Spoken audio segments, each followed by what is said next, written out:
First of all, welcome to all panel members and participants from across the world as we are commemorating the World Environment Day. I must say that I have joined as not only as president of the Alumni Association of IIFM, but also in my capacity as ambassador of India to Indonesia. I'll explain in a minute why I'm saying that. That is because the government of India has laid a lot of emphasis on celebration of the World Environment Day this year, primarily because India has a lot to tell the world. The story in India is very positive. We have a long way to go, but we have accomplishments in our pockets. We have done things which are examples to the world, and I will just list a few of them to contextualize today's discussion. Of course, in G20, our presidency of G20 last year, sorry, in 2023, we unveiled something which is known to everybody, that is Mission Life, Lifestyle for Environment. We have a program called Ek Ped Ma Ke Naam, which has now become a global movement. In fact, just as an anecdote, I would say that in Indonesia, for example, we are running a big WhatsApp group called Ek Ped Ma Ke Naam, and we have set up a nursery, and people are taking plants from the tree saplings from the nursery, and we are growing ficus religiosa in many places. So wherever I go, I plant these trees, and it is becoming a small movement in Indonesia. Then we have the green hydrogen mission. We have impressive achievements in solar and wind energy. Nuclear power is getting a new lease of life, and we have the Jal Shakti Abhiyan. We have Mission Amrit Sarovar, and the Ramsar sites are growing in number. In fact, I think only yesterday we added the 99th Ramsar site to our list of Ramsar site, to the global list of Ramsar sites. We have been at the forefront towards banning of single-use plastics, and Swachh Bharat has had its impact in India, in urban India and rural India, and it is becoming a way of life. In fact, one of the speakers, a panelist today, is Shri Gopal Jagtap, who has done remarkable work in Indore as part of Swachh Bharat mission. It is indeed very, what should I say, pertinent that today's World Environment Day celebration is focusing on waste management. This seems to be a problem which we are unable to track and tackle, whether it is in India or globally. Every country in the world, every city in the world, even rural areas are now facing problem of heaps of waste. And I would straight away express my gratitude to our Vice President Avinash for putting together this panel and also proposing that we talk about waste management, because this is a problem which we are finding technical solutions to most problems. Energy also now has a solution. We know we can go solar, but waste is a problem where solutions are there, but there is a lot of political and other issues which are coming in the way for solving the waste problem that countries are submerging in. And I think it's very important that we have this panel today. In the past, we have had Prashant Singh of Blue Planet talking to us on waste management. We have also had Nilima Mishra of SEBA talking about waste management, but we haven't had a panel like this before. So it's all thanks to Avinash for putting this together. I want to, before I hand over to Avinash, just want to thank Dr. Jyoti Arora of Miranda House, Dr. Advait Advankar, our own Advait Advankar of IFM, Priyanka Singh from CEW, uh, Vaibhav Rathi from GIZ, Nilima Mishra from SEBA, then Shri Gopal Jagtap from who played a role in Indore and is running a waste management company, for agreeing to join this panel. What I find really interesting in this panel is that it represents not only academia but think tanks. It represents donors, it represents startups, it represents industry. So I think it's a unique panel that has been put together by Avinash, and we look forward to hearing today's deliberations. And I'm sure what we will discuss today will go a long way in celebrating World Environment Day today. So I want to thank the Alumni Association for putting this together. And also, what is remarkable today is our alma mater, IIFM, is also joined in, and they are part organizers of today's event. So a big thanks to our director Ravi Chandran for joining hands with the Alumni Association in commemorating World Environment Day. With these initial remarks, I hand over to you, Avinash. Thank you. Thank you so much, Sandipta. Just one more panel member, Ashutosh Sengar, who is our alumni and also in this panel. He will Yes, be yes, of course, sharing Ashutosh. the important, yeah. The legal aspects of this management.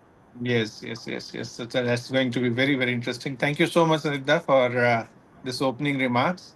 But And Avinash, are you wearing? Are you also wearing batik or what? Our shirt yes, seems to be yes, yes, matching. yes. This is my memory from Bandung. Great, great, great. Yeah. Okay, please carry on. Okay, thank you so much. Thank you so much, everyone, for joining. And as we have come to this platform with a common agenda, how to understand impact of plastic waste and what are the ways to reduce it. You know, there are many do you know questions, and few of them are around the world. 1 million plastic bottles are purchased every minute. Do you know 98% of single-use plastic products are produced from fossil fuel? Do you know that a new OECD report confirms that less than 10% of plastic is recycled globally? You know, there are series of do you know questions. And believe me, we usually do not know much about the impact of plastic waste. Hence, we are not much bothered also about in our day-to-day life. But we definitely need to understand this impact of plastic waste and also to know what can be done. Therefore, today we have our panel members from different backgrounds, as already mentioned, from academia, research, policy, social entrepreneurs, and law. So let us listen from them about the impact of plastic waste and what are the ways to address it. We encourage you all who have joined this panel discussions as an audience to ask questions that comes to your mind while you listen to this discussion on this very important topic. We suggest you to type your question in the chat box and mention which panel member you are addressing the question, the answer for the question. So with this, I'm inviting with this I'm inviting Dr. Jyoti Arora, Associate Professor, Miranda House, Delhi University, to share about the 4 hours of waste management at Miranda House, a zero solid waste zone. So, Dr. Jyoti, over to you. Thank you. Yeah, good evening, all of you. The organizers, I'm very thankful to you for giving me this opportunity to speak on such a valid topic in the present scenario. And so I've chosen my college because we are working in a participative model with the students, and if we can instill good uh, like right appropriate strategies at this level only at the student level, then we can propagate that in the society at large. So can we have the presentation, please? So the topic I have chosen is 4 hour of waste management, that talks about different management strategies that we are following in our college. With the so much of research and innovation that we have been doing in this area for last so many years, we have come up with the development of Miranda Tech Park that has several cells which are working on different aspects of waste management, like paper recycling and composting. So next slide, please. So nothing goes waste in our college. The strategy is that we want to have a zero waste zone. So whatever waste is being generated, because ours is a college of strength of almost 4,000 students. So whatever waste is being generated, that is being passed on for recycling. As much as possible, we try to generate wealth out of waste. So that is through a participative model, of course. So waste paper is put to paper recycling in a paper recycling plant. We have a plastic recycling unit also working on it. The waste from garden is collected, and it is going for mulching. And we also have a composting unit. So whatever organic waste is there in the canteen from the hostel mess, that is going to the composting unit. Next slide. So in the paper recycling, these days we are coming up with the new innovative ideas. So we try to recreate different kinds of paper products also that have huge market value also. And we have also tried to incorporate different herbs into paper, using them as a color. So instead of using azo dyes, we are shifting to a natural, sustainable, natural dyes, and we could manage to create a rainbow of natural dyes on paper. Next slide. So students very innovatively, they are coming with different ideas and they are creating different kind of products.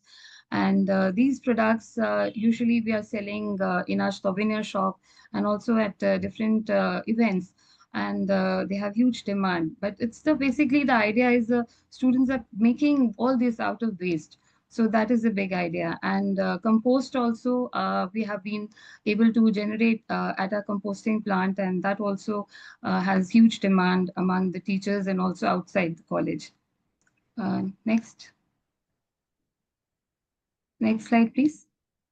So this is what I was telling you, that we have a composting plant and we also have a mulching unit. Next slide. So through different ideas and innovative innovations, we come up with something or the other, so that students they're always motivated. They want to do something. So like we try to recycle the plastic bottles and even the used up coconut shells. And from time to time, we have our Swachhata Abhiyan. So a cleanliness drive is being done, and awareness initiatives are always being taken. Next slide.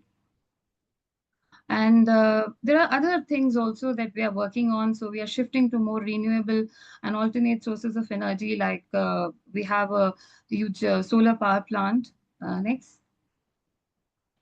Then, as far as the plastic bottle recycling is concerned, we have a PET bottle baler, which is installed in the canteen area. And then we also try to convert the plastic bottle into yarns, and then these yarns are being used to make different kinds of products.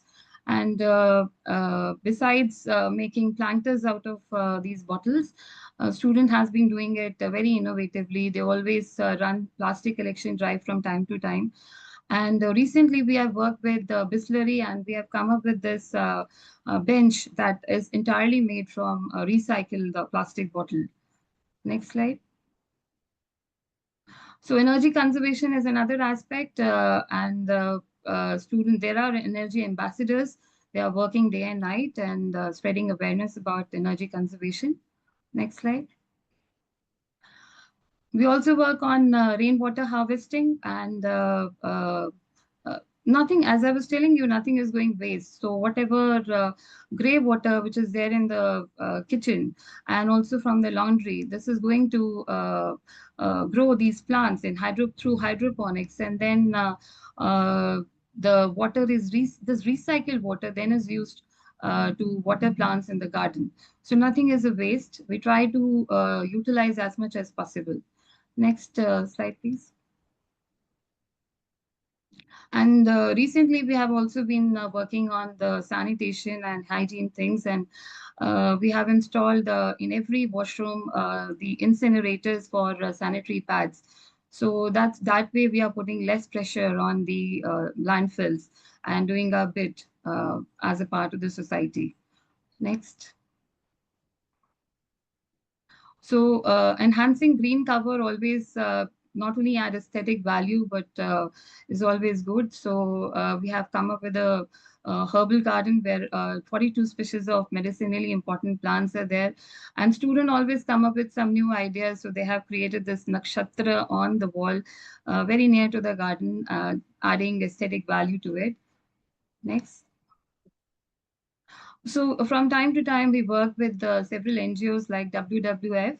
So this project is Eco Environment Conservation Heroes. So our project that we choose is Best from Waste, a Miranda House initiative. That is largely concerning with addressing the issue of the textile waste, because textile industry is one of the major industry that is filling up our landfills. So we also run old clothes collection drive from time to time, and these old clothes then are very innovatively upcycled by our students only, and these products are then sale up in the market. Next slide. So another project, which is a community outreach project, that is Savage, that we did we collected discarded army uniforms. This was donated by Major General Asim Cooley. And that we use as cotton fillers to make recycled paper. Actually, we need cotton fillers to give strength to the paper. So instead of using anything else, we make use of this uniforms, and then these handmade papers are used for making different products like carry bags, and which are decorated well by the students. Next slide. So all these products that we generate out of waste are easily available at our souvenir shop. Anybody who visit our college can easily buy them from the souvenir shop. Next slide. So because of the green practices that we have been following, several awards have been given to us, and our college is a plastic-free zone. Credit goes to all the innovative ideas of the student and a collective effort, both by the student as well as by the teachers at large. Next slide. So from time to time, whatever innovations we are coming up, we also pen it down in our annual journal, Madhuban. All these innovative ideas, initiatives we are doing with our MS Vatavaran Society. So that's a major driving force in our college, which is working for environment. And so Madhuban is one of them, the end result of that. So thank you all. And I think together, if we work collectively, we can make a difference in the society. Thank you all. Thank you so much. Thank you so much, Dr. Jyoti. It was very motivating.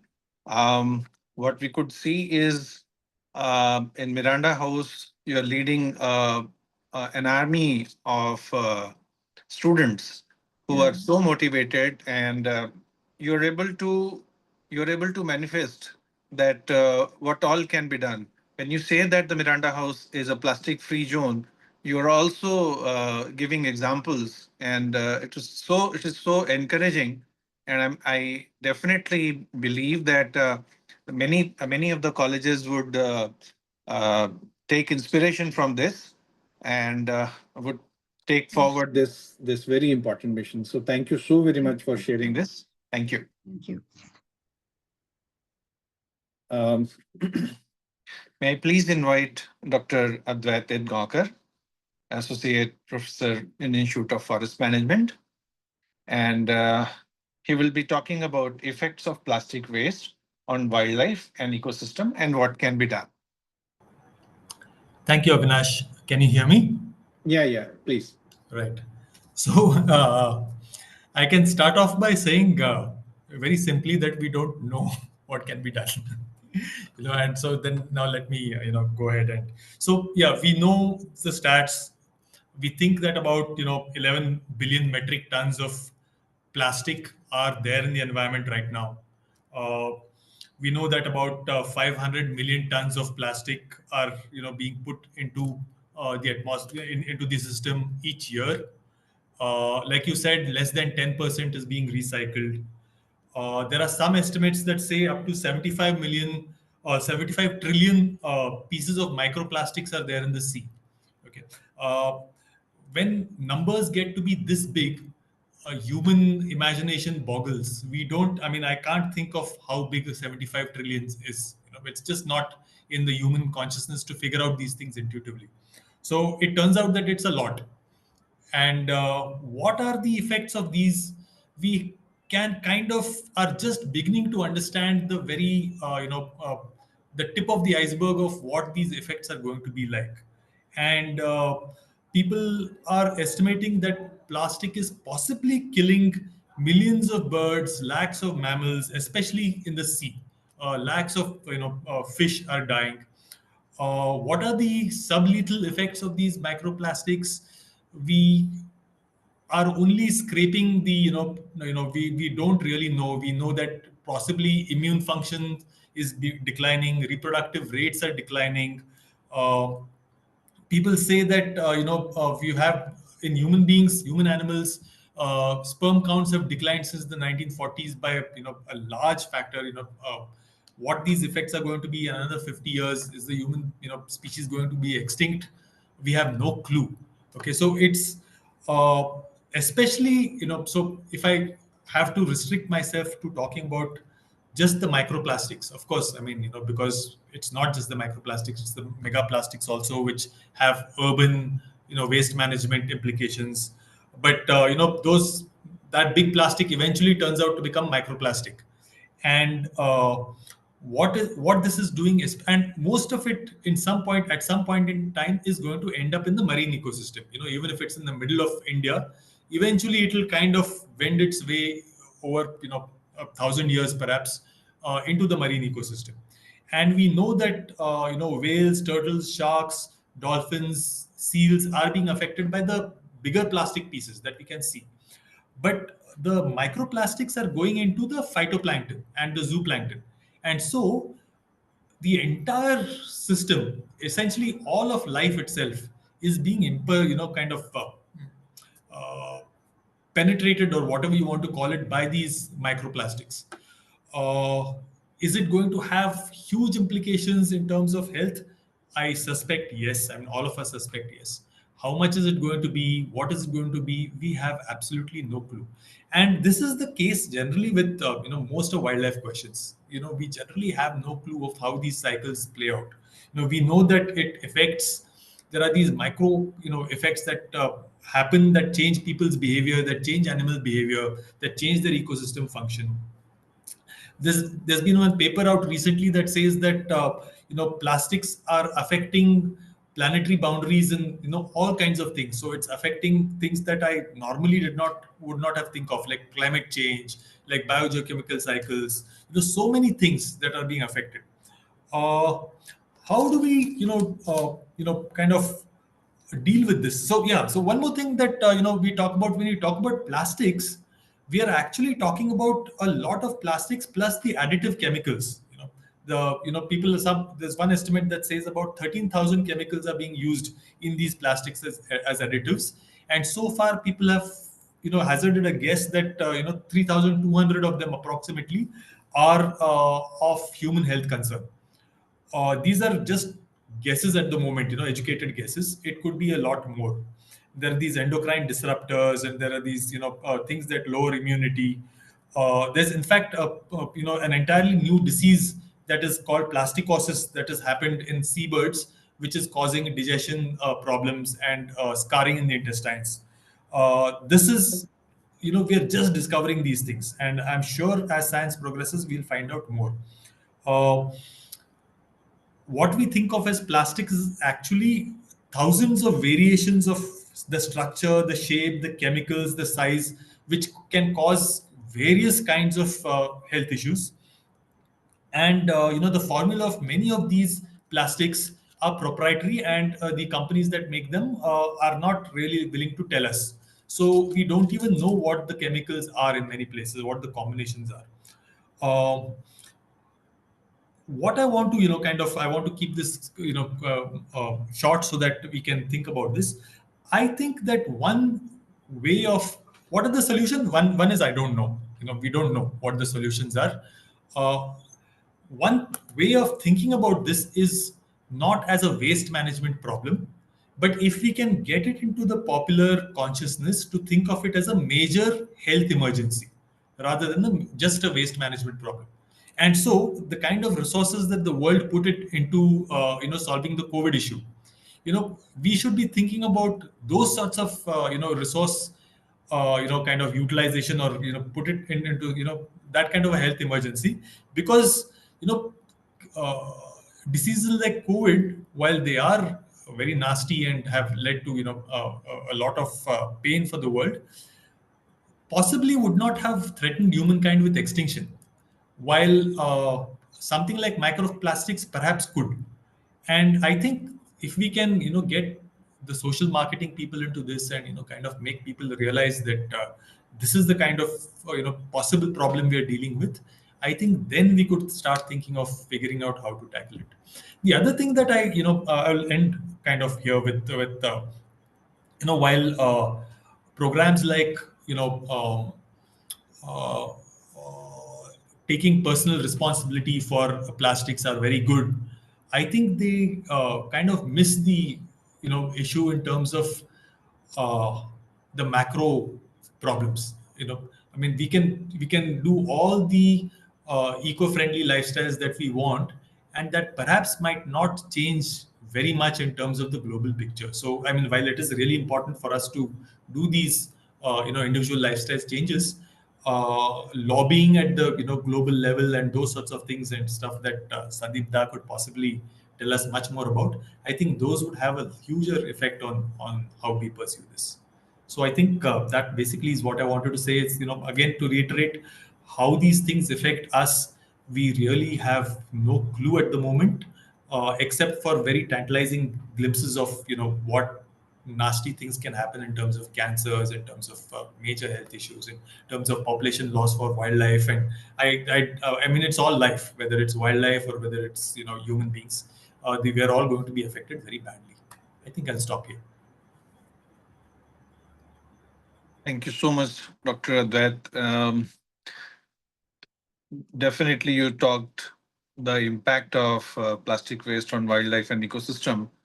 Not only that, but you also highlighted a very important point that plastic as a waste management, we need to look further and we need to consider it as a health emergency. I think you articulated this problem very well, considering the magnitude of this problem. And you also suggested how the social marketing people can make influence, a very positive influence into it. And definitely lobbying at global level is very much required because this plastic waste is a global problem. So thank you so much for bringing all these very important points with very important insights and some very good suggestions. Thank you so much. Um, so now I would like to invite our next panel member, Priyanka Singh, from Council on Energy, Environment and Water. So Priyanka will be, welcome Priyanka. So Priyanka will be talking about community-led models for engagement to reduce plastic waste. Over to you, Priyanka. Thank you. Thank you very much, and good evening, everyone. Thank you, Avinashi, and everyone who spoke before me and who's going to speak after me to, contribute to the awareness of at least the people who have joined this on the issue that is very critical in today's lifestyle. Um, so, like Avinashi mentioned, I'm going to talk about a very powerful approach to tackling this growing challenge of plastic waste, which is community led engagement. So, as a country, this isn't about the national mandate or top down directives alone.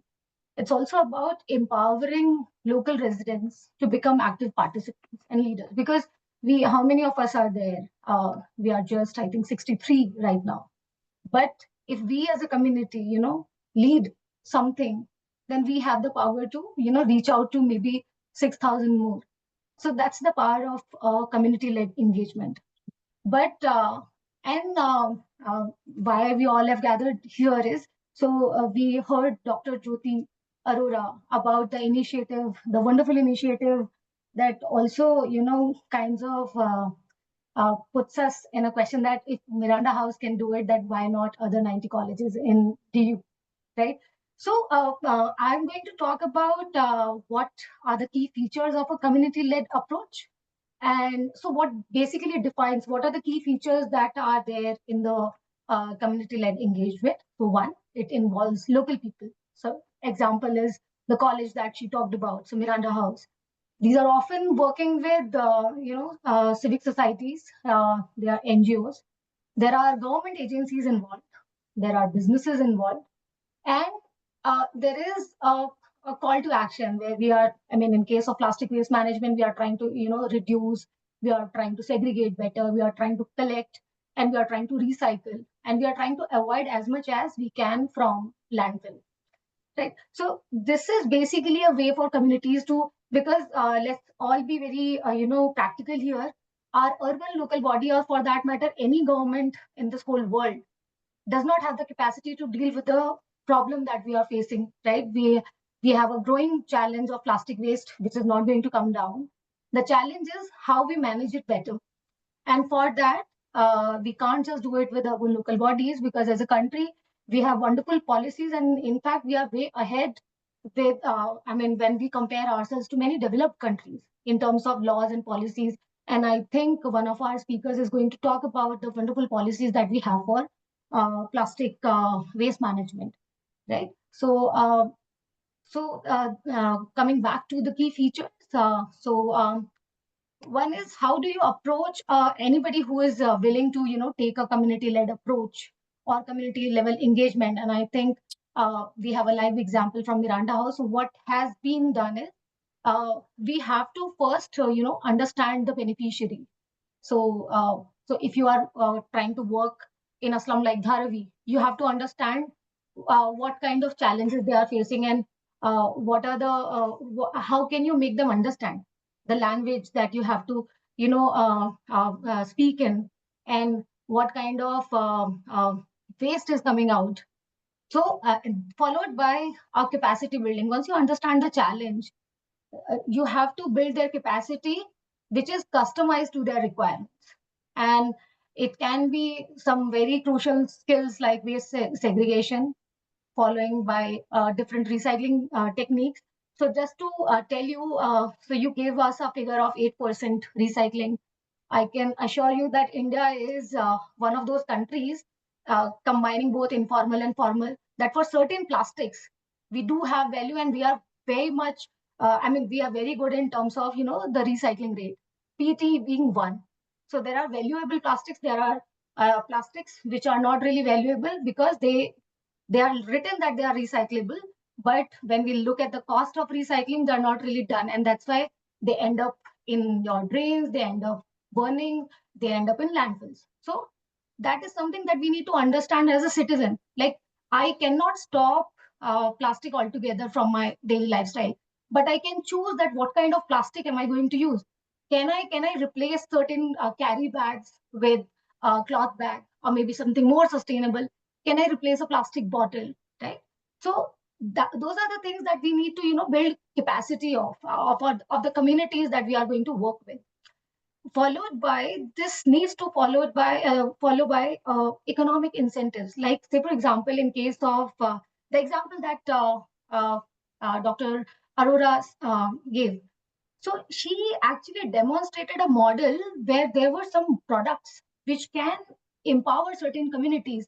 Like, say for example, if one of the students comes up and tries to take up a venture in plastic waste management, she has a developed model where she can also support certain livelihoods. So if you can't involve economy in any of the interventions, then that is not going to work. The fourth pillar of any successful or any your community-led engagement is the kind of awareness that you are doing. Like, say for example, what will work in a slum like Dharavi will not work when you are working with school children, right? So it will be a very different approach, and it has the customization is the key for any successful intervention. This is followed by the collaboration. Like, for what uh, in the community level engagement, for what purpose you will require what kind of partnership. Like, say for example, If you want to move something in policy, you cannot do it with businesses, you cannot do it with your beneficiary, you need to involve government, right? So that's the power of partnership in any community level engagement. Where is it that you want to address your problem? So these are the 5 features of your community level engagement. Now, whatever, and the second bit, in the second bit, I would like to, touch upon what are the key drivers of success. So one is the awareness and education that we talked about. It has to be as per the requirements. So anything that we do has to be appropriate. Like, say, for example, if you are working with informal waste workers, you at the power of segregation at a citizen level will not work. You'll have to tell them that, okay, as informal workers, maybe if you are working with plastics, this is what you need to know. That, okay, maybe the multi-layered plastic, which is not of value to anyone, you collect this, don't burn it, don't dump it, because it is not of value. So it has to be a proper awareness and education that goes to the beneficiary. This needs to follow up by empowerment and ownership. We always have champions in any of the community-led engagement, and it has to be there. Like, say, for example, Indore, one of the cases is Indore. There, the whole thing was actually promoted by the then mayor as well as the bureaucrat, right? So we always have this champion, and we have a champion here, Dr. Rura, in case of Miranda House, who is actually speaking about the initiative so passionately. So we need champions for any of the community-led engagement, who takes the complete ownership and who also empowers and creates some other leaders. This is also followed by what is lacking in most of the community-led engagement, and I myself as a researcher is finding it hard to jot down the efficacy of these community-led engagement, is the power of data. So when we are doing any community-led engagement, we are losing out on doing the baseline and the end line. We are also losing out on monitoring how our community-led engagement is working. So, and then we keep on mimicking what other one has done, right? And then it might have worked in that particular setup, but will not work in your setup because we fail to not monitor. So any community-led engagement needs to have data, needs to have a monitoring system, needs to have certain KPIs, key performance indicator. Like if I am supposed to be doing something, then I need to have certain performance indicator where I have the power and I have the option to course correct. So that is another and then the visible local impact. So Dr. Advait talked about COVID. So COVID in during COVID there was a short term impact. I mean, there is an immediate impact that you might lose your life. Similarly, while that is a very negative case, here in case of any community-led engagement, you need to have a visible impact of anything that you have done. So these are the success. I mean, these are the drivers of any successful community level engagement. And I will just take another minute to talk about something that we have done as a policy think tank. So we are not into implementation, but we have initiated something which completely is dependent on the process that I just talked about. So this is a lived-in experience where we developed a waste audit protocol, and we are calling it a zero waste audit program. We worked with students of 6th, 7th, 8th class, and this 6th, 7th, 8th class also came after understanding what the students from our school can do, and which are the type of students that we need to involve. So this audit protocol is not really developed by us, but by the students themselves, by trying and testing what works in their school and how can they do it. So we will be publishing it very soon. It will be a complete toolkit that can be adopted by any school. So basically, what they do is they just understand. So understanding the waste is the most critical problem when it comes to plastic waste or any kind of waste. So with that, I think uh, I have not overshot the time. Avinash, right? So, I mean, it's okay. It's yeah, you are very much within the time, Priyanka. thank you. Thank you so much. Thank you so much for bringing this very important insight of why, what is the importance of community-led movements, and how important is that the community participates? Because as you rightly mentioned, that urban local body, well, they are there in every city, but they have their own limitations. So very much we need more and more community-led models. Uh, so you also mentioned about this initiative of engaging students of class 6 to 8. And you also mentioned that what is the understanding the plastic waste is the step zero to move ahead. So thank you so much for this very insightful experience sharing. Thank you. So now I would invite Vaibhav Rathi, who is a senior advisor at GIZ, and Vaibhav will be talking about climate co-benefits of banning single-use plastic. Over to you, Vaibhav. Thank you. Thank you, Avinash, and thank you for inviting. I'm sitting in India's cleanest city, Indore. Wow. And the moment you land in Indore, you see the phenomenon that the city is. It's sort of a miracle happening in India. I have lived in the area for most of my life. I have seen what Indore was and what Indore is. But you can still see plastics in packaging. You can still see plastics, in the stuff that we still use just once. And that's the challenge that is, kind of still Indore has not been able to solve. And not just Indore, we all have been tackling with it. Avinash, you added many questions in the beginning that what we don't know. What I'll add one more. What we also don't know is what is the climate impact of plastic. Plastic at the end, any kind of plastic is a petroleum byproduct, I would say. And now it has become a mainstream business for people who are extracting oil from the ground, because it sells, it is flexible, it is so usable, it is malleable, and it has become a big business for them. But we also have to look at that, not just post use, which Dr. Advait was pointing at, that plastics has create such a havoc post use to the marine ecosystem, to the biodiversity in the forestry ecosystem. But even pre use, in the production cycle, there is a lot of carbon emissions that are emitted in making what we see as plastic products. And this is the question this is the question that how much is emitted from production of a plastic product, we don't know. We also don't have a methodology for it. And India, being one of the pioneering countries who have instituted the single-use plastics ban,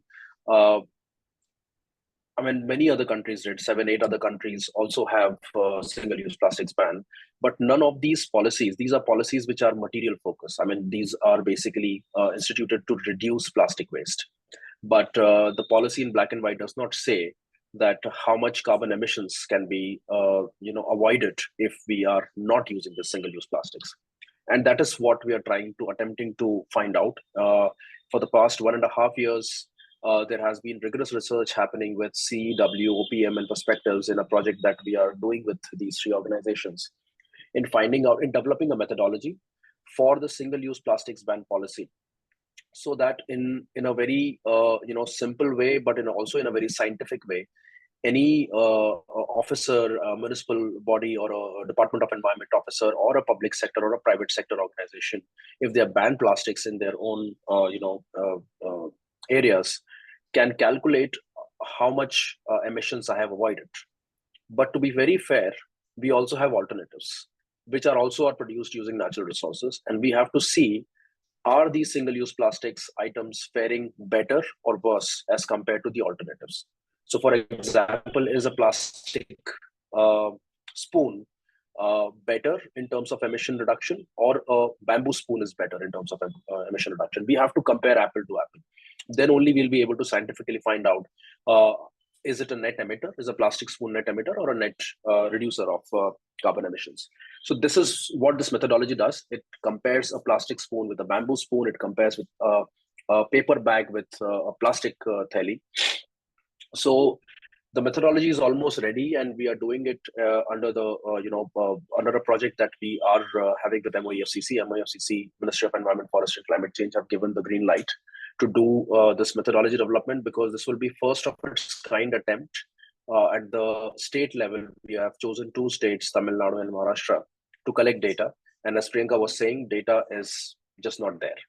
It's nothing. I mean, we tried to find out data from State Pollution Control Board that if you have closed down single-use plastic manufacturing units, how much they were producing, how they were producing. Even the alternative solution providers' data is very difficult. So it is difficult to get by. And what we are trying to do is we are doing primary surveys so that we can collect our own data with suits our methodology and try to fit that data into the methodology, at least try to find out some results. So the past 5 years, and for plastics in particular, what we found was there are many SUPs.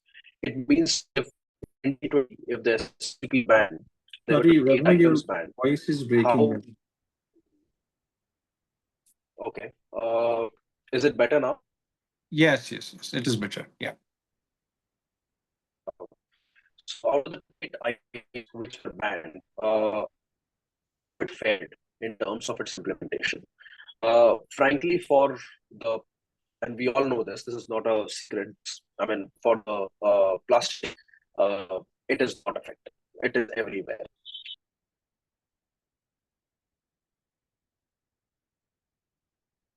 Seems some technical problem at Vaibhav's end. Maybe some network issue.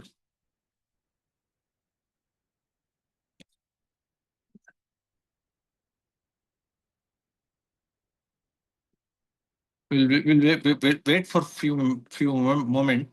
Let him join.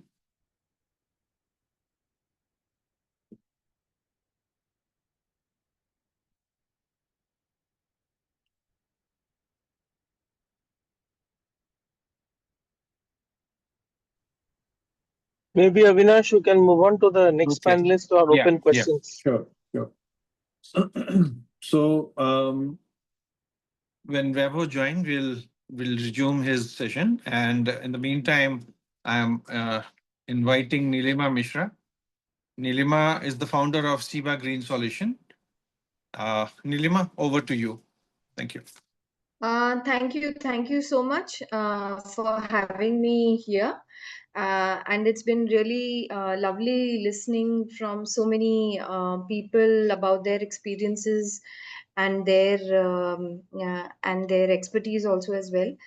So as part of the topic given to me, I'll be just introducing you to some everyday single-use plastics and maybe try and reduce them. While we do not know what are the carbon benefits of the alternatives, but we do know that it can definitely have less impact to wildlife health and also to marine life also as well. So the first and the foremost alternative that I would suggest for to women who menstruate and also who are to new parents would be to use reusable diapers and maybe reusable cloth pads and maybe use alternatives like these, which are much better. They do not create any kind of sanitary waste, neither do they leave a sore site. So they can last up to 5 to 7 years much easily, and these are cloth pads. There are very many alternatives also available these days that one can go for. The second thing that I would like to highlight is these kind of bags. One sees usually these as कपड़े की थैली बोलते हैं इसको आजकल, but these are also non-woven polypropylene bags. If I can just unblur my okay. Okay, so if you can see these stitches at the sides of it, the parallel dashes tell that they are just pressed by heat. So these are certain non-woven polypropylene bags, and they are mostly popularly known as kapde ki theli ya fir paper bags also as such.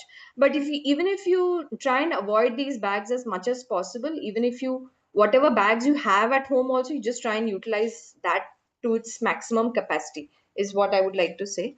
The third thing that I would like to highlight is maybe a lot of cosmetic products that we use these days have a lot of microplastics, especially the colorful beads. They are the ones that can go into the drainage system and then go into our sewers and finally into our river bodies as well. So keep a lookout on for polypropylene or some kind of micro beads, microcrystalline beads that have an abrasive texture. So these are certain things that can be avoided definitely. The other things that I would like to highlight are sachets. Sachets are a big problem and they cannot be recycled. They cannot be, they are a big menace. If you go to MACD or if you go to Big Burger, some do not pick up these packets. Definitely, you have the pumping systems, the bulk systems that are available if you want ketchups. So go for those and avoid these single-use multi-layered plastics. The other thing that I would like to highlight is whenever we celebrate, we generally celebrate with some of these wrapping papers and all. They are a big menace, and so is balloons, and they cannot be, they are not recyclable definitely by nature. Um, the other thing that I would like to highlight is, sorry, I'm the other thing that I would like to highlight is aluminium and maybe these things is like the difference between both of them is like when you crumple it, it just goes back to its original shape. Okay, so this is definitely plastic. But if you crumple this, it's an aluminium this thing. If you crumple this, it will retain its shape. This is aluminium. If it's clean, it can definitely be recycled. This can be sent for recycling. This cannot be. This will just end up becoming microplastics and will be harmful to the environment in general. So avoid these as much as possible. The other thing that I would like to show is polyester. We must be having a lot of these dry fit clothing, and the beauty of the beauty of this material is that it can last for a long time. So hence, if you purchase less and wear it for a long time, this also helps in avoiding microplastics to a great extent. The other thing that I would like people to be aware about these kind of bags that says that I'm not a regular plastic bag. Most of these show that they are compostable bags, but the fact is that they are industrially compostable and not home compostable. And industrially compostable means requires the right amount of temperature, light, etc. for it to be compostable. But when we cannot segregate even a dry and a wet waste, how do we expect people or even sanitary workers to segregate a compostable bag from a non-compostable bag as well? So this is something that I wanted to highlight. The other thing that I wanted to showcase is also whenever you use plastics or whenever you cut plastics, just ensure that you just keep this part attached to the main body. This is very essential. Otherwise, this will also end up in your landfills or it will end up in your sewers or in drain systems. The other thing that I wanted to showcase is these. These are alternatives to Scotch Brights. I mean, just a nariyal ka peel, and these are certain pressed products made out of coir in as an alternative to Scotch Brite, which also releases a lot of microplastics and such stuff. The other thing is maybe whenever you go to hotels and they give you these kits, so try and ensure that these are not used and you can carry your own stuff also along with you. These will help a lot way in reducing plastics. So yeah, I think my major points with these are some of the little ways in which we can avoid plastic. And I think I have one interesting story to tell that um, plastics were founded as an alternative to ivory.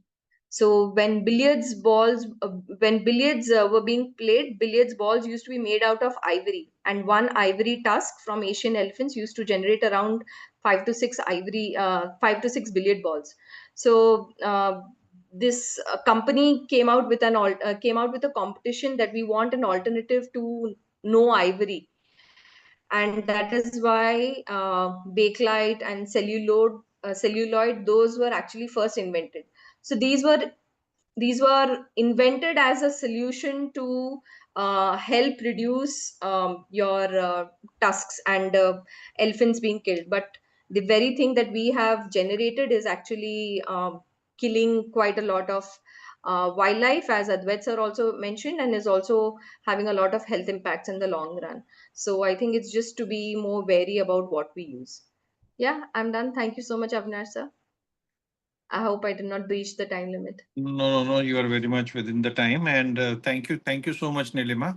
Uh, you mentioned about the alternatives, different alternatives to plastic, and you also very importantly you mentioned how to dispose plastic.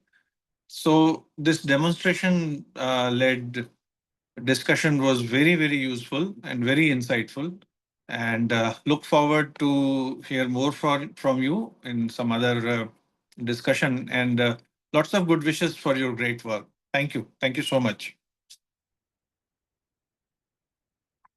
So now I would like to invite Sri Gopal Jagtap.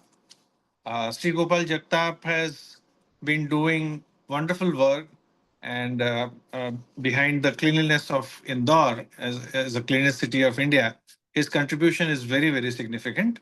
He is now running his own uh, enterprise, which is Srishti Waste Management Company Limited. So over to you, Jagtap. Thank you Avinash ji.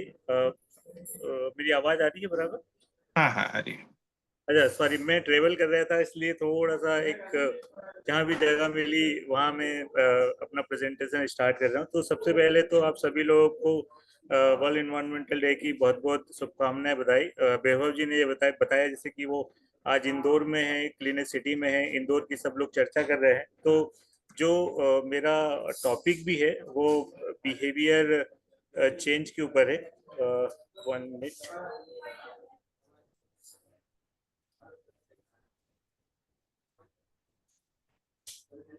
Behavior change impact?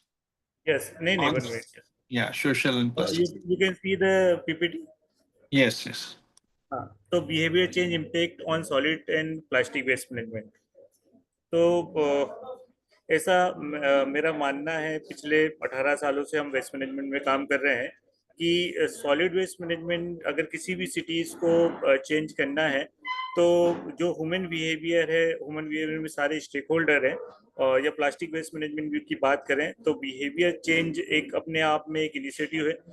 आज इंदौर भी, अगर हम इंदौर की success की बात करते हैं या इंदौर आज क्लीनेस्ट सिटी की बात करते हैं, तो वहाँ पर जो 35 लोग रहते हैं उनको पता है कि अपने घर का कचरा कैसे देना है. वो पूरा इन्वॉल्वमेंट है. जैसे टीवी स्पीकर ने बताया कि वहाँ पे जो इन्वॉल्वमेंट है, इवन पॉलिटिकल इन्वॉल्वमेंट, लीडर का इन्वॉल्वमेंट है, वो अपने आप में काबिल तारीफ है और वो जानते हैं कि उन्हें किस प्रकार से चीज़ें करना है. जनरली हम देखते हैं वेस्ट मैनेजमेंट में या बहुत सारी सिटीज़ में जाते हैं तो बहुत सारा लोग बोलते हैं कि this is a technical issue, पर फंडामेंटली यही है कि हम अपने बिहेवियर को चेंज नहीं करना चाहते हैं. बहुत सारी म्यूनसिपल कॉर्पोरेशन में या बहुत सारी जगह पे बहुत अच्छे टेक्निकल रिसोर्सेज हैं, पर अगर वो टेक्निकल रिसोर्सेज हैं और अगर उसमें कोई गाड़ी जा रही है और लोग उसमें कचरा नहीं डाल रहे हैं तो वो कहीं काम नहीं आता है. तो हम प्लास्टिक अगर हम आज देख रहे हैं तो आप जब भी कुछ देखते हैं तो हम एक प्लास्टिक, मतलब किस प्लास्टिक की बात कर रहे हैं. तो जब हम अपने घर का कचरा कहीं पे किसी भी एरिया में कहीं भी एंट्री करते हैं तो देखते हैं कहीं भी कचरा डंप है तो उसमें प्लास्टिक ही दिखता है. लेकिन वो जो ओवरऑल वेस्ट है हमारा, अगर मान लो सपोज एक घर से अगर 1 kg कचरा निकल रहा है और वो कहीं डंप होगा तो प्लास्टिक उसमें हार्डली होगा 20% या 15%, क्योंकि वो सेग्रीगेटेड नहीं है. इसलिए हम 100% कचरे को प्लास्टिक वेस्ट मान रहे हैं. तो वो कहीं ना कहीं ह्यूमन जो बिहेवियर है, तो वो सेग्रीगेशन एक पार्ट है। अगर हम सेग्रीगेशन आज इंदौर की हम बात करें तो यहाँ पे 6 टाइप ऑफ सेग्रीगेशन है। प्लास्टिक इज टोटली डिफरेंट तरीके से पूरा सेग्रीगेटेड होके कलेक्ट होता है। तो valuable plastic and single use plastic, वो भी मैं आगे एक्सप्लेन करूंगा कि किस प्रकार से प्लास्टिक को मैनेज किया जा सकता है, प्लास्टिक को कम किया जा सकता है, सिंगल यूज प्लास्टिक को किस प्रकार से इनिशिएटिव्स हुए हैं डिफरेंट सिटीज में और जो इंदौर में और आसपास के एरियाज में। तो पब्लिक का पार्टिसिपेशन बहुत ज़्यादा। जो मेन चीज़ें हैं कि लोग अपना हैबिट को या जो साइकोलॉजी है उसको चेंज नहीं करना चाहते हैं, कहीं ना कहीं उसमें इन्वॉल्व ना होना चाहते हैं। लोग मानते हैं कि ये जितना भी काम है ये म्यूनसिपैलिटी का है, हमारा कोई उसमें रोल नहीं है।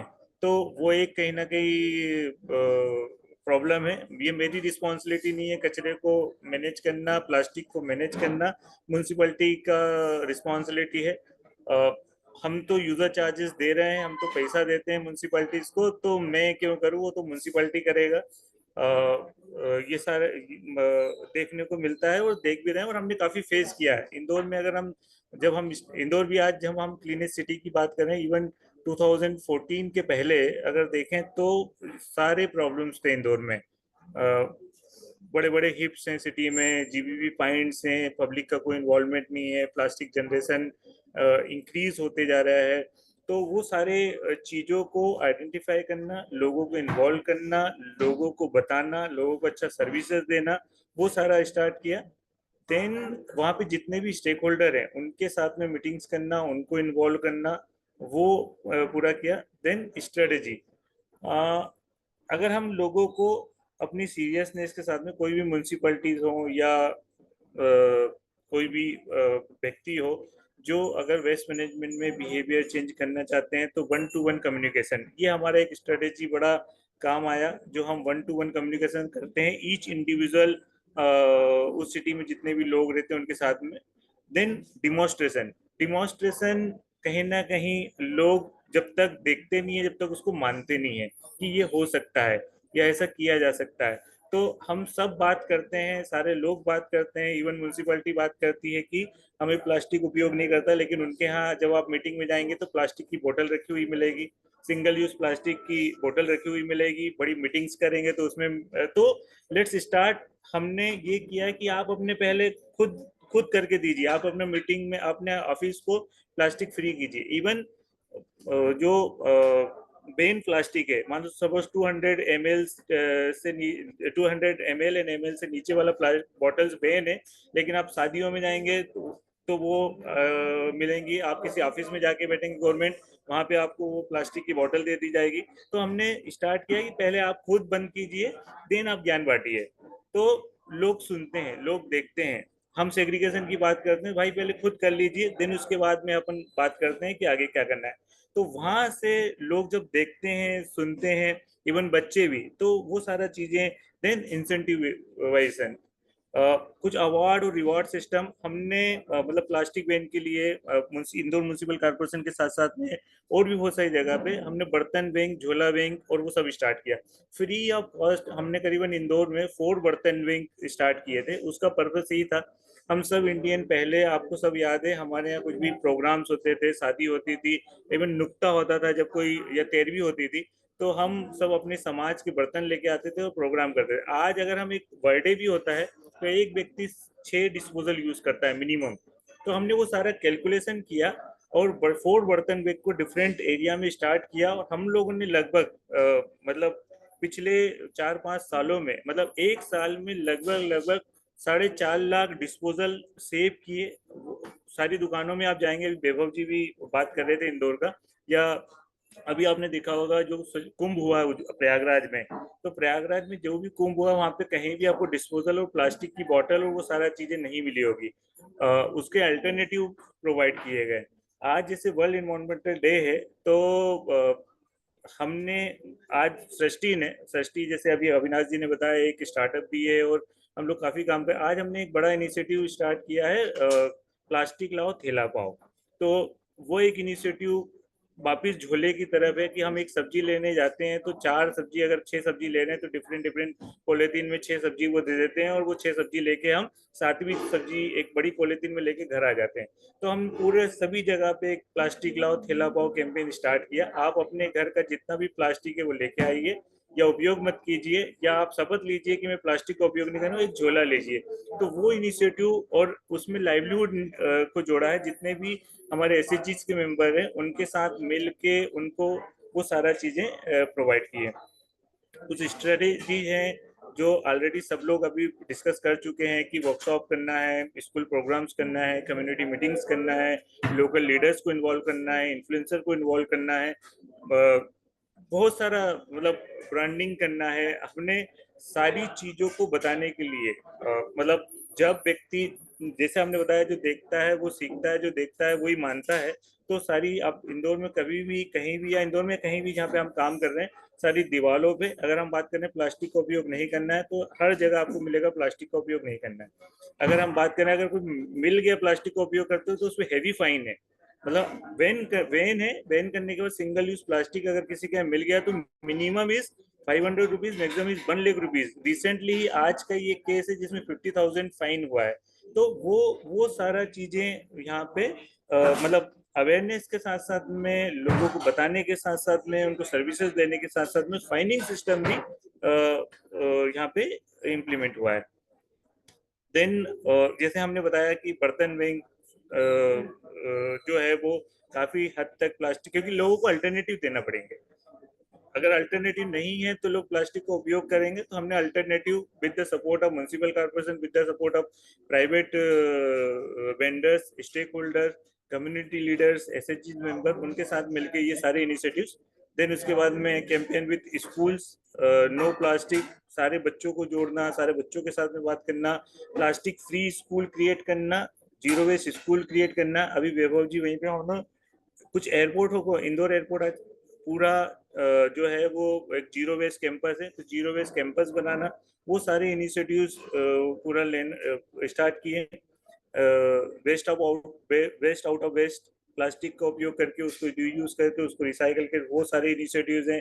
प्रमोशन ऑफ क्लॉथ बैग्स, ये सारे इनिशिएटिव्स हैं जिन जो प्लास्टिक के लिए, प्लास्टिक बैन के लिए डिफरेंट डिफरेंट, मैंने जैसे बताया ना कि आपके यूनिकनेस क्या है, आप किस प्रकार से बताने जाते हो, किस प्रकार से आप बता रहे हो, वो भी तरीका एकदम ऐसा होना चाहिए जो यूनिक हो, जो लोग कैप्चर कर पाए, और आपकी बातों में सिंसियरिटी हो, प्रॉपर लोगों को बताने का तरीका हो। आप खुद उसको जब इम्प्लीमेंट कर रहे हो तो वो सारे लोग देखते हैं, इनिशिएट तभी करते हैं।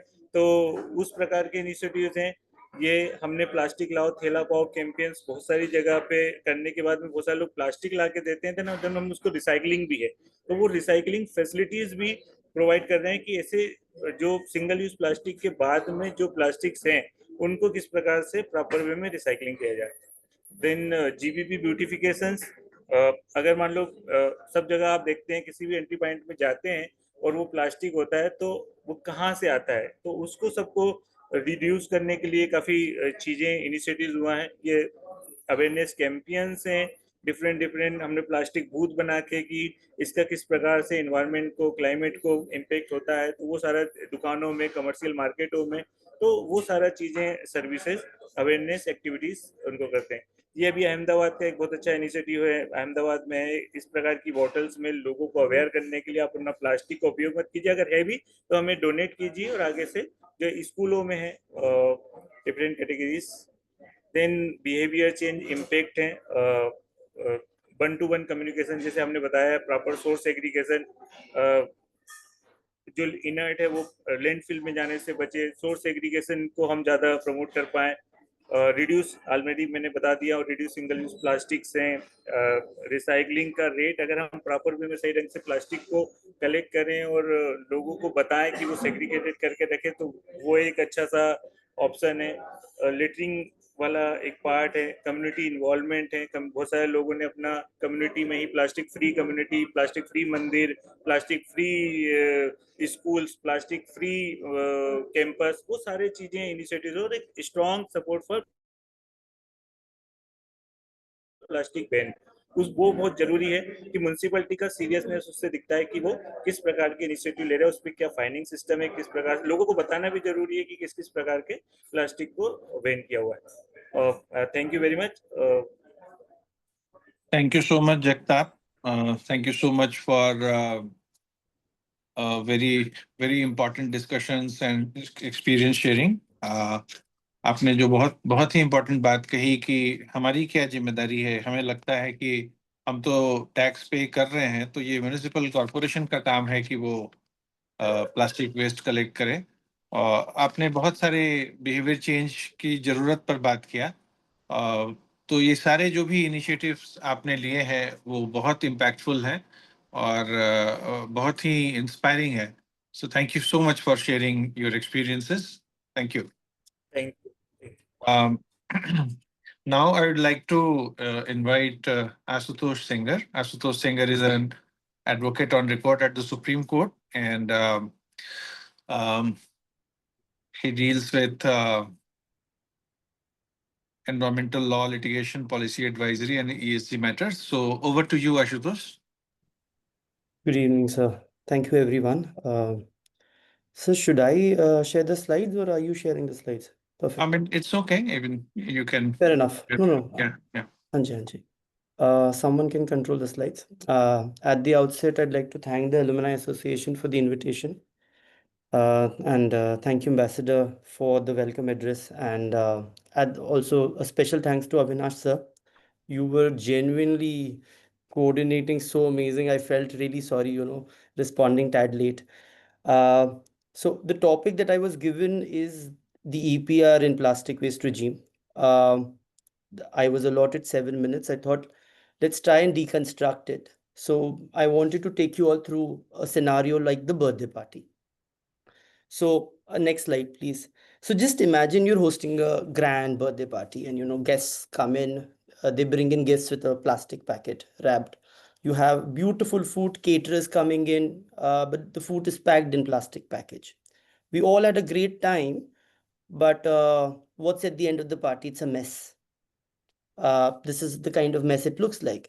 Now, the question that comes in is, who is responsible for cleaning up this mess? Now, this is where the idea of EPR, which is extended producer responsibility, comes in. And I'll take the example of the birthday party scenario to explain this. Because the real idea here is that if each guest, for example, let's say whosoever brings in the food or who brings in, let's say, the gifts, they step up and do their part, the burden to clean will get reduced on others. So it's a shared responsibility. It's a market-driven mechanism. Next slide, please. So the broad legal framework, the lawyer in me can say that there are broadly one major thing, which is the PWM rules, Plastic Waste Management Rules 2016, of course, stemming up from the EP Act. The Schedule 2 of these rules is where the guidelines on EPR is placed. If tomorrow anyone asks you where in Indian law is the word EPR in the plastic waste regime defined, it's the Rule 3. Because as lawyers, we like to know where it's defined. So if you read the definition under the rules, it clearly says means the responsibility of a producer for environmentally sound management of the product until the end of its life. So the onus is on the producer who brings the waste in the ecosystem. Please note, EPR is primarily applicable to plastic packaging. So for example, if I am manufacturing a plastic toothbrush, the EPR is not getting attracted. But if I'm manufacturing a toothbrush and packaging it in a plastic package, the EPR triggers in. So that's the broad framework that we have. Next slide, please. Now, we are at the party, mess has happened. Now, who has to clean up the mess? Next slide, please. So these are the broad stakeholders. On the left, if you see, the first 5 are the ones who's bringing the mess. So producer, importers, brand owners. I'm not getting into the legal definition, but producers are basically manufacturers of plastic packaging. Then let's say I'm an importer, I'm importing a product which is wrapped in a plastic package. Brand owner is, let's say I am a shoe manufacturer, a brand owner who owns a shoe company. My shoes are packed in a plastic package, and then there are manufacturers, of course, divided between two. Now, and the last entity, which is the stakeholder is in green, is the plastic waste processor, someone who is responsible to clean up the mess. So the first five do the mess, the sixth one cleans it up. Now, in the real world, it's the first five which are causing the plastic packaging pollution in the ecosystem. So they are the ones who bringing it. Now, just like the rules of the party, if you're coming to my house, please register. So what's really happening here in the rules, the guidelines which are part of the rules is the all of them have to register, because like we're talking about data, it's a very data centric game here. So all of them have to register, because the first five are creating and putting plastic packaging into the ecosystem. They have targets. So if you'll see, plastic waste processors don't have the targets, but the first five have targets. So they have to register. Who are supposed to register them? It's either the Central Pollution Control Board or the State Pollution Control Board, depending on where they're operating. Then there is annual reporting, because clearly, if we are not putting systems, we can't track it. Now, that's the real world scenario. Next slide, please. I'm trying to keep this fairly short. Now, like we saw in the previous slide, the first five stakeholders, the PIBOs, the producer importers and the brand owners, primarily, they have targets to clean up. Now, think of it this way. There were guests in the party. Some of them had targets. Some had said like 30% of what you put in, some at 25% of what you put in. So these are targets that are very specific, and they have to ensure that they meet. Next slide, please.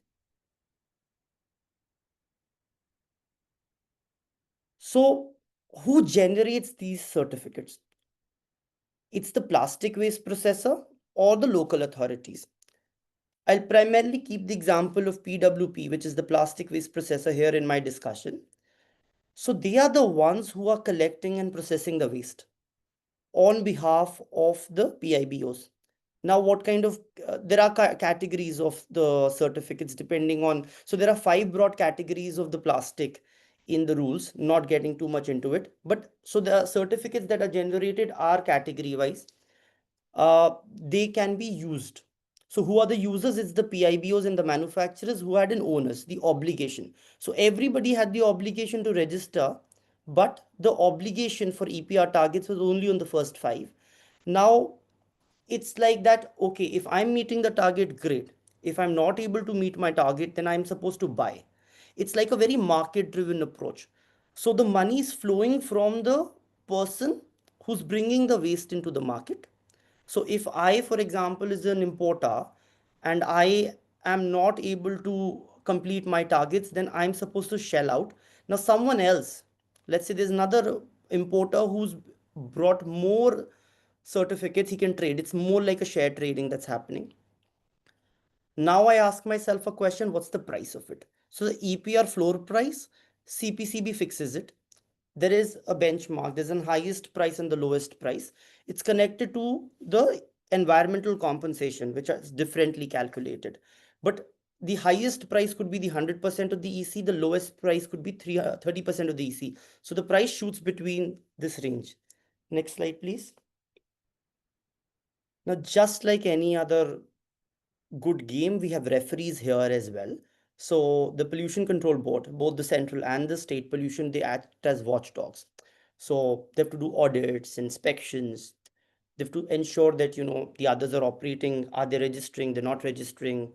How is are they even doing recycling or not doing recycling? So we do have, like any other good host keeps a check on the guest. We do have regulators keeping a check, and just as Shri Gopal mentioned, there is an element of fines and penalty. Next slide, please. Now, what if they don't do it? the para 9 of the guidelines provide for imposition of environmental compensation. Not getting too much into the details, but if you want to read more, para 9 is where you need to read. So there is the whole mechanism how an environmental compensation is calculated. If they are able to subsequently meet their obligations, a percentage of the environmental compensation that they paid can go back to them. The environmental compensation that's collected is kept in an account. It's used for predefined purposes. So the good part here is that if they don't do, there is an element of penalty, there is an element of pressure. Next slide, please. Now, what if someone cheats? Uh, I thought let's just go one step ahead. From what preliminary understanding and feel that we're looking at the judicial trend. Next slide, please. We do have beautiful EPR framework, of course, but generally the kind of issues that we're also seeing in practice is non-registration. So PIBOs we saw had to register. We do see that entities haven't even registered. Now, if you're not registering, clearly you do not even have an EPR obligation. Uh, Fake certificates is an issue. It's also an issue in other areas of waste. So think of I'm a waste processor. While registering myself, I said, my capacity is 50 million tons. At the end of the year, the system is showing that I've generated certificates worth, say, 100 million tons. So the input is equal to output is not matching. So the problem of fake certificates is also a massive problem. And annual reporting. So just as we saw in the table, all the entities are supposed to report. They're not reporting. Now that is also a usual trend. So this is a very preliminary. I'm not saying this with authority, but just the preliminary trends that we're seeing in the nature of cases that we're seeing in media, the kind of pleadings that are being filed. So broad kind of issues that I see personally before an NGT that's stemming up. With this, I'll end the presentation. Thank you. Ashutosh, thank you so very much. And you have brought in the perspective, the legal perspective, in such a manner that is understood, that can be easily understood by everyone. So thank you for bringing this. And all the points that you have mentioned are very relevant and ask for the attention. Um, Thank you. Thank you for this very insightful discussion. Thank you. Thank you, sir. Um, so we have actually passed the time that we have allocated, but then the discussion was so engaging that uh, I'm very sure that we all loved what was shared today, and we all took a lot of uh, way forward from all the discussion. While it's we are towards the end of our program, we have a couple of questions very quickly. We would like to pass this question to the panel members. So one of the questions asked by Jogender is, schools are an important source of pollution, both paper and plastics. Every year, several 100,000 tons of books and notebooks covered with plastic cover are wasted. Used throw pens are used. How can school and college curtail it? Miranda House case, he referred. How think tank these, how think tank taking these issues with school and policymakers? This is referred to Priyanka. Priyanka, can you quickly respond to this? Yeah, sure. Well, I have given one answer, but Jogindra this is a very pertinent question because what you have mentioned is not really the case. That's why I say that there is a power, there is huge power in data and monitoring, right? So while you might think that there are tons of plastic covers, and that's what we wanted children to understand. And the only way to do that is to monitor how much they are generating on a daily basis. And it also differs from the school to school, right?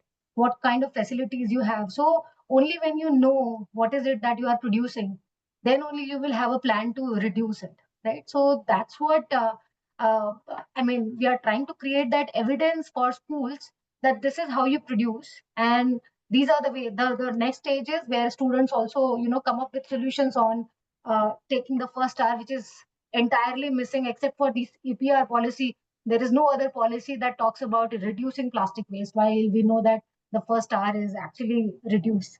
And if we go before that, it's refuse, right? That is entirely missing. So, yeah, I hope I answered your question. Thank you. Thank you, Priyanka. Another quick question is from Varsa Mehta. Um, Yeah, so if I can take, I was trying to, yeah. give a comprehensive answer to that question, and that's why. But I So thought that it would. let me, Yeah. Priyanka, quickly read the question and then you can definitely take it up. I found that our solutions are focused on citizens taking responsibility, but is that enough? And would it be effective in beating the crisis, which has assumed humongous proportion? If packaging is the biggest use of plastic, is there an alternative to plastic that we have developed? Why isn't that the industry or the government acting on these issues with the kind of focus and investment that is necessary? Yes. Thank you. So let me start with some facts, and I'll take an example of the city that we all know of, Delhi, right? So one that I'm not saying that it is citizens' responsibility, but no government intervention or any mission can be successful without citizen support. I'll give you an example. Polio eradication happened in India. So if government came up with a mission for eradicating polio, but if no parents allowed their children to take polio vaccine, would it be successful? No, right? So this is the kind of support that I am asking citizens, to come up with. Now on the infrastructure bit, where you are saying that the government should be working on it, government actually is working on it, but plastic is just, I mean, if I give you the figures, it's 8 to 10% of the total waste. It's not beyond that, right? 50% is organic. So if we at homes are reducing 50% of it by not, putting it out in our waste, then we are solving for 50% of the problem. For that, we really don't need the government. Now, for the 10% of plastic, as I mentioned, there is a little lack of knowledge on what to use and what not to use, right? While it is very convenient for us to, order from multiple e-commerce sites, it's a choice that we make, right? So, I mean, these are the kind of, and then there are, so it has to work in tandem with the policies that are there. EPR can only work if there are reduction targets, but the reduction targets will only work when citizens are, giving it back to the right destinations. So this is the kind of, and no urban local body has the capacity to manage all the waste. For a city like Delhi, we don't have enough infrastructure to manage the 11,000 tons of waste. It just has 800 tons capacity. And by the time it reaches 11,000, the waste will reach maybe 14,000 or so. So it will always be working under capacity. So that's why I think some of the offloading can happen at the citizen level. Thank you. Thank you so much, Priyanka. So I think this has very well explained the question. Um, so I'd like to extend my heartfelt thanks to all the panel members for very, very insightful discussion. And uh, as I had discussed, that this is not the end of this process, but this is somehow we are beginning. We are beginning with this group, and we'll take this forward. We'll definitely try to reconnect, and we'll definitely try to um, disseminate this information to the number of people we can. And this is wonderful. Thank you so much. Thank you so much, all the audience who have joined and listened and expressed your questions. That shows your interest in this very important topic. Thank you, everyone. Thank you, everyone, for this wonderful evening, and which was very meaningful. I think we have celebrated the World Environment Day in the manner which it deserves. So, thank you, everyone. Thank you, everyone, for your time, and thank you, everyone, for your inputs.